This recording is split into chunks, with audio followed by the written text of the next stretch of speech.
Please watch the video until the end of it. The final chapter brings together all the threads and is the heart of this story. Chapter 1: The Box by the Window. In a small coastal town where the Atlantic breathed slowly against weathered docks, an old man sat by a window and arranged envelopes he had written decades before. Elias had lived long enough to know the geometry of regret, the way a single unsent word could fan out into a life altered. He had placed each letter in a tin box and labeled the top with a date, a place, a memory. He did not expect anyone to read them, not really. It was habit more than plan, the careful preservation of a heart that had loved with stubborn clarity. Across town, Claire, an art student with paint under her nails and a belief in impossible compositions, rented a small room above a used bookshop.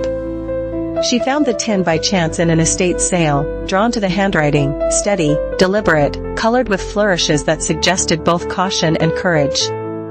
The letters were addressed to a woman named Nora, full of small domestic miracles and grand confessions, and they had been written over 50 years. Claire read until morning light thinned the ink, and with each line she felt a thread stretch from the past into her present, warm and urgent. Chapter 2: Meeting at the Fair. Jonah earned his living on dirt and thunder, a young man who sat astride bulls that bucked like untamed weather. He carried a cowboy hat and a stubbornness that belonged to fields and seasons. When his truck broke down at the county fair, he wandered past the exhibition tents and stumbled into Claire's modest studio booth, where she was showing a collection of small paintings inspired by the letters. Jonah stopped because the paintings were of cows and open fields, and of a woman standing at a window, her hair a loose braid like a river. Claire noticed him noticing. He asked questions about the letters with the frank curiosity of someone who had lived with risk and therefore knew how to recognize what mattered. She told him she had found the box and that the letters felt like a map. Their conversation moved with the ease of two people who had been lonely for particular kinds of company, and by the time the fair lights dimmed they had arranged to meet again, not for the thrill of rodeo or the hush of a gallery, but for the slow labor of knowing each other. Chapter 3: Unfolding Lives. The letters became a private curriculum. Each evening, when Jonah returned from practice and Claire from classes, they read aloud passages that shaped the world Elias had inhabited. Nora wrote back in fragments that leaned toward the domestic, recipes, a description of a rainstorm, a small outrage about a social slight. Elias's replies were broader, full of the geography of a life, a job at a factory that shut down and left behind humming machines, the ways neighborhood laughter receded when a war took sons away, the turning point when he chose to keep a love rather than chase a dream. Claire painted the letters into a series she called Habitations of the Heart. Jonah, whose life had been measured in seconds of balance and pain, was learning new measures, the weight of a phrase, the cadence of reconciliation, the tenderness in regret. For Claire, Jonah offered the physicality of a life she respected. For Jonah, Claire offered a language for feelings he had never been taught to translate. Chapter 4: The Storm and the Decision.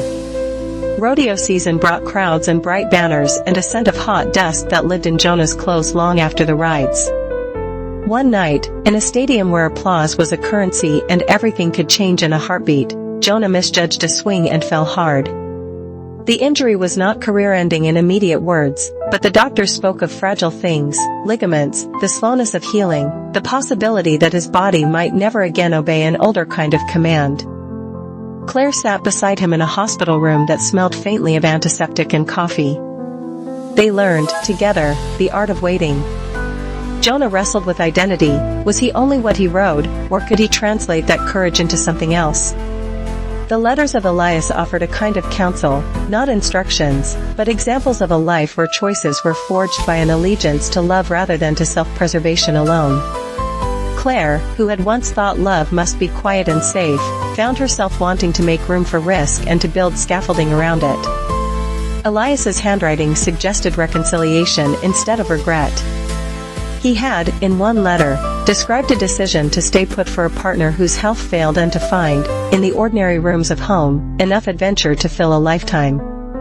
Claire read it to Jonah in the hush between beeps, and Jonah felt something shift, the future no longer a narrow track he must ride or fall from, but a field he could shape with other hands. Chapter 5: The Exhibition.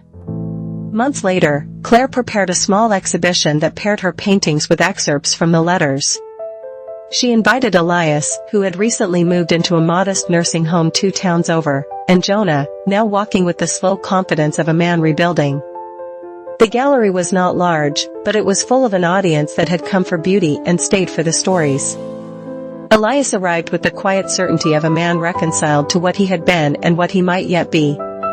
When he stood before a painting of Nora at a window, his lined face smoothed for a moment. He read the plaque that quoted his own words and realized that his life, distilled into sentences, had become something larger than memory.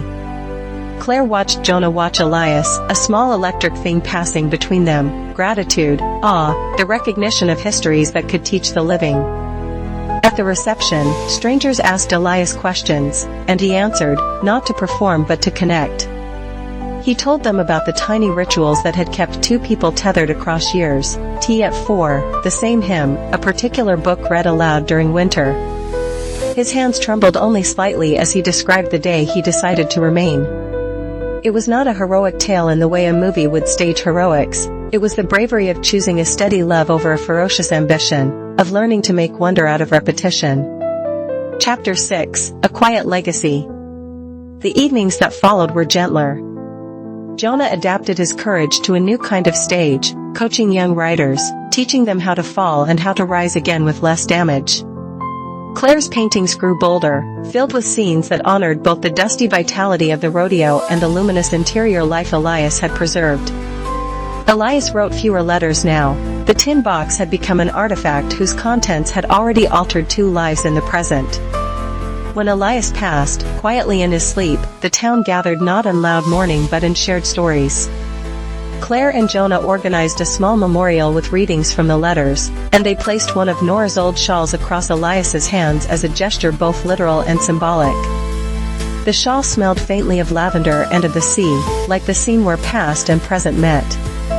On the day they scattered Elias's ashes by the shore he had loved, Jonah spoke of the containers people keep for love, boxes of letters, rooms, paintings, and the bodies that hold memories.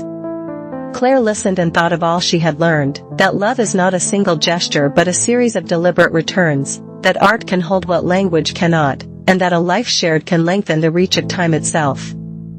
They walked home hand in hand, carrying a small book of excerpts from Elias's letters that Claire had published. It was not a bestseller, it did not have to be.